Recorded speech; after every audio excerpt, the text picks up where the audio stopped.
Hey guys, welcome to boot camp. Get ready to burn. So start your movements with a warm-up and a stretch. Spend at least 5-10 minutes. Then what we're going to do is we're going to perform each one of these movements for 1 minute with a 10 to 15 second rest between each. We're going to do all 15 movements, and then we're going to take a minute break and repeat it 2 times if you want to make a medium level, and 3 if you really want to go hard. That 3 times could go about 50 minutes worth of workout. The first one we're going to do is called an overhead squat, and that's where you put your hands behind your head, keeping your body upright, and you sit into your squat. It's about bending your knees while you sticking your butt out. Make sure you don't let the knees over your toes, pushing from your heels, exhaling as you drive it all the way to the top. Remember, these are highly aerobic movements, so it requires a lot of oxygen. The next movement is going to be a jump squat, and that's going to be jumping, pushing from your heels, just like the overhead squat, but you're going to land on your heels and bend your knees to give a nice give to it, so you're not pushing it in. The next is going to be an alternating lunge, and that's where you're going to jump into a lunge, bending your back knee. Once again, making sure your front knee doesn't get over your toes, keeping your head upright and your hands up for balance. It's always about allowing the back knee to bend and the front will follow. Pushing off from that front foot. And the next movement we're going to do is called an inchworm. That's just walking your body down into a plank-like position, pausing, and then bending your knees and standing up. If you want to make this one harder, you can also add a jump at the top of it if you like a little bit more. It's all about body control. The next is a burpee. Everyone loves their burpees. A big leap upwards, hands up. Then you support your body like that inchworm, kicking your feet out and in into a mountain climber, and repeating the movement. Make sure you highly breathe, exhaling, especially on the jump, and inhaling in the way down. The next motion we have is a push-up. Remember, you want your arms to be at a arrow, not a T, and not tucked close to your body. Keeping your body upright, not arcing the back. We're going to move the next one into a sit-up.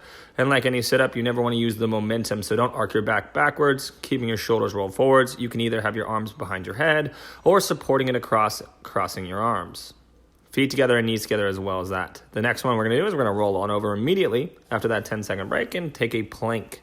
Notice my body is as straight as possible. There's no valley, there's no arc in my back, and my butt is not pointing towards the ceiling. Nice and flat.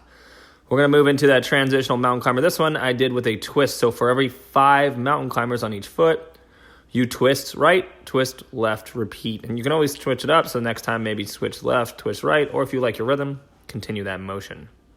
Keeping your body in that supported position. Keep your hands to your chest.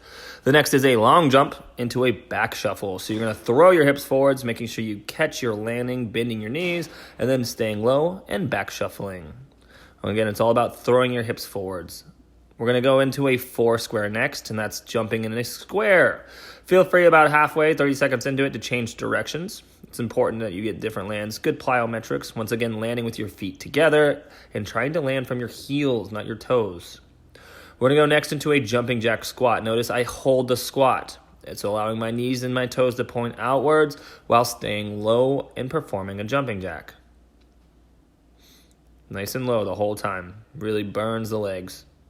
After that, we're going to go straight to a wall sit. Now, the trick to a wall sit is you want to really hit the quads and hamstrings. You got to keep your feet together. Don't let those knees start to point out wide. And you want to come down to a 90, but not below a 90-degree angle. If you're a little bit higher up, it will take some of the load off, so it can make it a little bit easier if you're a little fatigued. Next one we're going to go into, we're going to do a pike push-up. Notice my butt is high in the air. The higher up, the more shoulders you got. And just like a push-up, your elbows are going wide. If you keep them too close, you're going to hit mostly those triceps. Inhale on the way in, exhale as you push up. The next we're going to go in the final movement is a skater. Notice it's not just pushing side to side. I'm bending my knee in almost a curtsy lunge, and then I'm pushing off, jumping to the other side. And you can use your hands down to the floor to get you that momentum as well. Enjoy the workout.